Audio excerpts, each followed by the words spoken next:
feel free to come up here. I'm so excited to see you guys. This is amazing. You are awesome.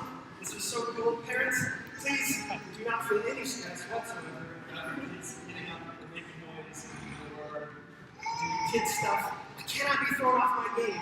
It's totally fun. You're just going to have some fun. And how can I not be so excited to have you guys up here? Do you know that when you guys are downstairs having church, sometimes we have church up here as well. Sometimes we have parties, but occasionally we also have church up here. And so this is a time when we are going to have church together, all right? We're going to be a family together, and we're going to celebrate the fact that being part of the church is like being part of a family.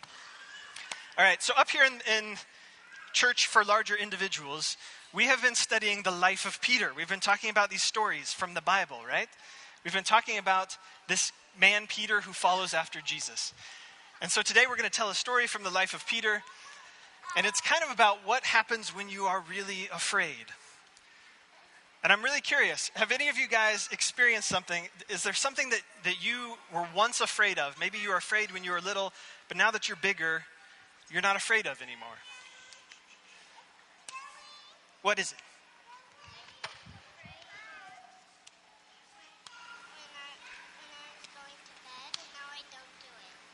Okay. So you used to be afraid when you were going to bed, but now not so much. What else? Anything else that you used to be afraid of, but you're not anymore? Evan, shout it out.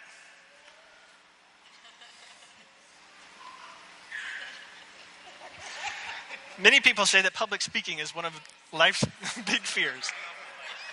Turning off the lights, that's a good one. So when it's dark, you used to be afraid of that, but now you're okay with it. Junia. Also used to be afraid of the dark, but now you get bigger and sometimes you're no longer afraid of stuff. Willa. I used to be afraid of the dark. We're getting many votes for afraid of the dark. Hosanna. I used to be afraid of being alone. You used to be afraid of being alone. That's a very common one. A lot of people feel that. Go ahead. I was Afraid of lightning. I used to be super afraid of thunderstorms too. I used to be afraid of tons of stuff. Big dogs, clowns, grass at one stage, believe it or not. All kinds of things. I used to be afraid of lots of stuff. Gus. Sorry? Red Indians trying to eat. Okay. Being eaten, not as common of a fear, but also something that you learn to get over. So I want to tell you a little bit of a story, all right? A story about one time when I was a kid, when I was feeling really afraid. So when I started going to school, I was just going to school in the mornings, right? And then my mom would come pick me up and she would take me home and we would go have lunch together. So one day she picks me up and we're in the car. I'm sitting in the back seat, my mom is sitting in the front seat and she's driving us and she suddenly says to me, "Patrick, I think something's wrong with the car." And I go, what do you mean? She goes, it's like it's driving itself now. And I said, what? I don't understand. She said, I don't know. I'm not controlling it at all. I'm not doing anything. It's just driving itself. She said, "Look." And I looked up and she had her hands up in the air and the car was still going. And I said, now I'm thinking this is not a good situation. So I start shouting out suggestions to her. "Well, have you tried pushing the brake?" She said, "No, it doesn't seem to be doing anything. The car just keeps going." I said, "Well, can you turn it off?" She said, no, the key is stuck. I said, "Well, just pull it out. Then she said to me, "No, I think we should kind of just maybe see where this goes." Maybe she was trying to suggest something. And I said to her, "Okay, when it slows down to go around a curve, we're just going to jump out."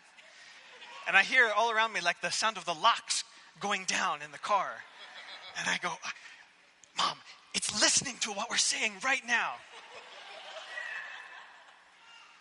And she says, "I think it would be better if let's just see where we want to go." I think my mom was hoping that I would take this as kind of an adventure of some kind.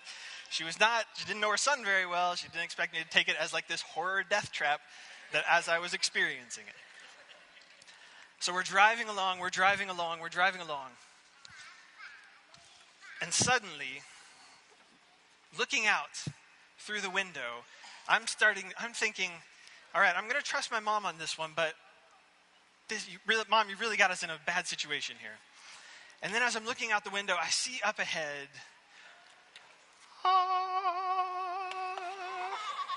what is this? McDonald's!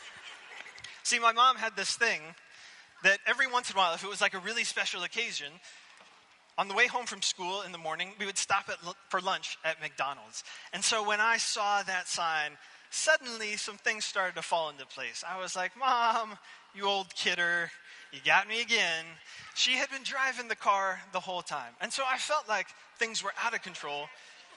But my mom had been driving the car. In fact, she had even learned this trick where she was driving with her knees, which is not a good idea. And in fact, if you see your parents doing that, you should say, Pastor Patrick, on behalf of God, says, put your hands on the wheels. So let's everybody shout at once. Hands on the wheels, Mom. Hands on the wheel. Exactly. So this is kind of like a sort of what Peter experiences here in this story that we're going to go through. That even though he feels like things are out of control, someone who loves him, someone who cares for him, has control the whole time. So this is a story where Jesus is with his friends, and Jesus sends them off. He says to them, I want you to go and go over the other side of the lake. I want you to take a boat and sail over there. I'm going to stay here and pray. So Jesus sends out his disciples across the lake, and he has them sail on one of these, a boat. Now, admittedly, this is probably not what the boat looked like, but you get the idea. We're cultivating a general impression of a boat. Hand this around. Hand it around. Take a closer look. So, Jesus' disciples spend a lot of time on boats. They're fishermen. And so they're used to this. But now they are going out on this boat, and it tells us that a big wind came up, that there was a big storm. And that now, if you've ever been on a boat and you're trying to sail, but the wind is going in the wrong direction, it's so difficult. You are rowing, and you are rowing, and you are rowing. And you just feel like you are moving about this fast. And it's hard. You feel like you are getting nowhere, and you start to feel exhausted. You start to feel like you cannot possibly fight against this giant wind. Pass this around. Thank you, sir. So, the disciples are rowing, and they are getting exhausted. It's now the middle of the night, and you know, sometimes you get really tired, you get cranky, you get upset. You don't feel like dealing with the world anymore. And you even, in this case, get afraid. These disciples were so scared of what might happen to them next. The wind is blowing, the waves are getting big, and they're not sure what could possibly happen here. Thank you very much, Rosetta. So, as they're going along, Jesus sees them struggling, or knows that they're struggling. And so Jesus now walks out on the water to go be with them. But the disciples who are in the boat, they don't know this. They have no idea what's going on. All the disciples do is they look out and they say, look, over there. There's some guy. Now that doesn't make any sense, right? How could a guy just be out walking on the water? And so their first thought is, well, this must be some kind of ghost, right? That's the only explanation. And now, this is now the worst possible situation. Like, I thought life couldn't get any worse. We were in the middle of the storm. We were making no progress. But at least a storm is something I know I've dealt with before. It's bad, but I can handle it. A ghost, I don't know what to do with a ghost. And now it feels like the fear is just overwhelming for them. They don't know what in the world is going on. And strangely enough, though, at that moment when they are most afraid, when they feel like they have just been forgotten and abandoned, Jesus is actually right there with them. It's the closest that Jesus has been to them all night. They just don't know it. And so then Jesus calls out to them. He says to them, "It's me. It is I. Don't be afraid." And it's interesting that the disciples, they know Jesus so well that even though he's so far off they can't quite see him, they recognize his voice. He doesn't say to them like, "Hey, it's Jesus Christ. They say like, they just says, "It is I." And they immediately recognize that this is their friend, or at least they think they recognize him, because they're still not 100% sure. So there is this one disciple that we've been talking a lot about. His name is Peter. And Peter was way more adventurous than I ever was as a kid. Peter gets this idea, like, what's the craziest thing that I could possibly do? If this is Jesus, how could I show that I really want to be with Jesus, that I really love Jesus? And so Peter says to Jesus, "Lord, if it is you, I'm not 100% sure, but if it's you, tell me to come walk to you on the water." And so Jesus says to him, "Come," and Peter gets out of the boat.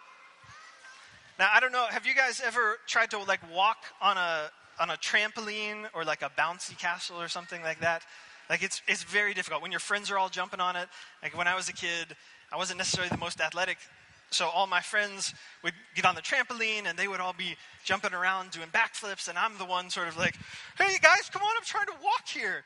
Like trying to get around, but it's hard. You're going up and down. That's what I think Peter kind of felt like out on these waves. The waves are so bad and so difficult that he's kind of stumbling around.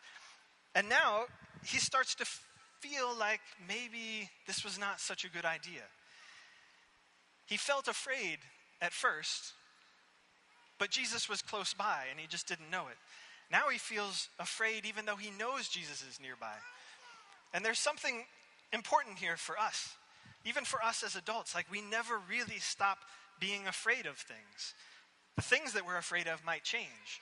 So when I tell the story about the car, all of the adults laugh, because as you get older, sometimes you learn that things you once were scared of, you get a bigger picture, and now you're not as scared of them anymore. Of course, you always need a bigger and bigger picture. I mean, now it's 2018, cars do drive themselves, and McDonald's is the real hazard. So what do we know? What do we actually know? We are constantly, even as adults, even as we get older, we are learning new things, getting a bigger picture of all the stuff that makes us afraid. And part of that bigger picture is to realize that when we feel most afraid, God is actually right there with us. We can't always trust our own feelings, not when we're sad, not when we're happy. We don't always know. Just because I'm sad doesn't mean that it's a terrible situation, because maybe God is right there with me.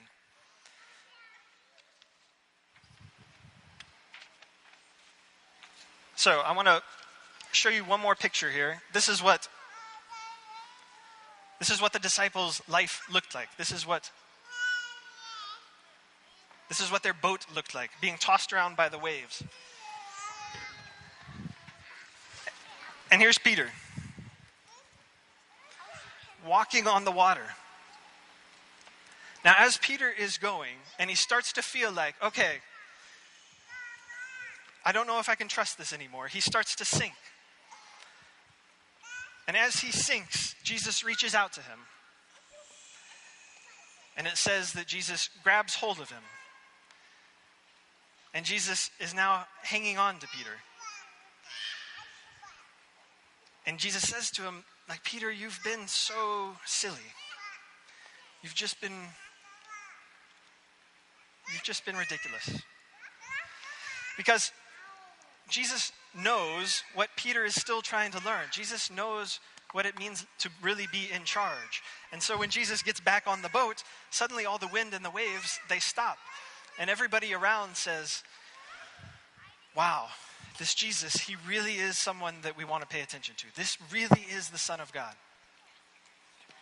So one of the things that we take away from this is that Peter doesn't necessarily know the answer to all the questions. He doesn't know what's going to happen.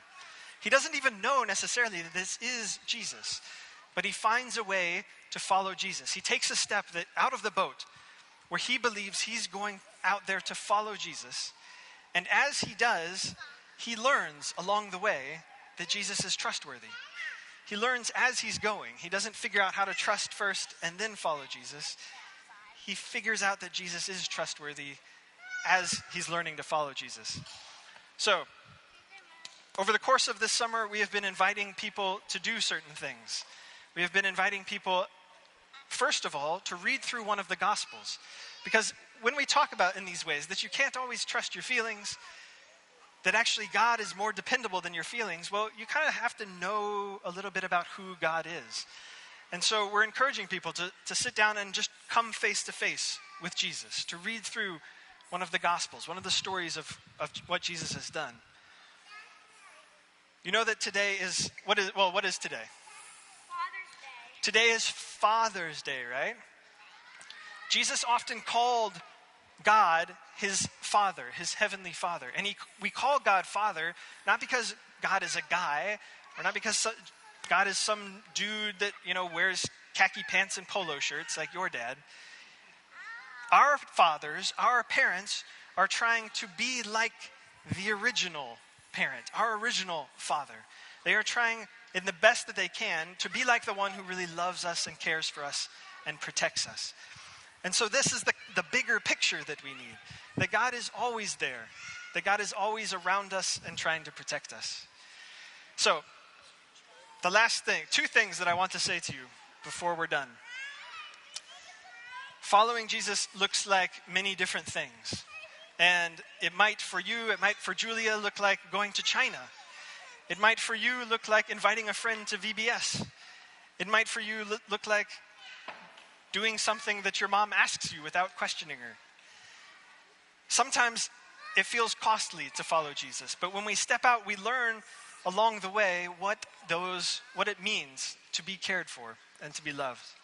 So, 2 things that I want to finish with. And as I do, I'm going to invite the worship team to come back up, and we're going to sing some more songs here. 2 things that I want you to do. First of all is to go home to your families and spend some time this week talking with your families about what is one new way that you could follow Jesus this week. What is one thing in your lives that it would look like to step out and to get out on the waves and to see if God is really trustworthy?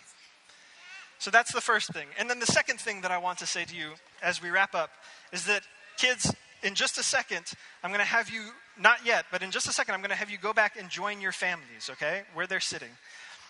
And what we're going to do is we're going to come up and we have communion. This is where we remember that Jesus died for us by drinking a cup and eating some bread that signify the body and blood of Jesus. And so we're going to take this is described in some places in the Bible like a feast, like gathering together, like a picture of what it looks like for the whole family of God to be one. And so we are going to come forward with your families. Families, I would love to encourage you to come together as one. And if you are not here with a family, I'm going to ask you to do something as well that maybe this is your stepping out of the boat for this particular week. But as the band plays, we're going to have you come forward, and instead of having someone serve you, we're going to ask you to join together, families or little clusters of 2, 3, 4 people, and serve one another the bread and the juice. A little group can come up, and then when you're finished, you can go back and sit down.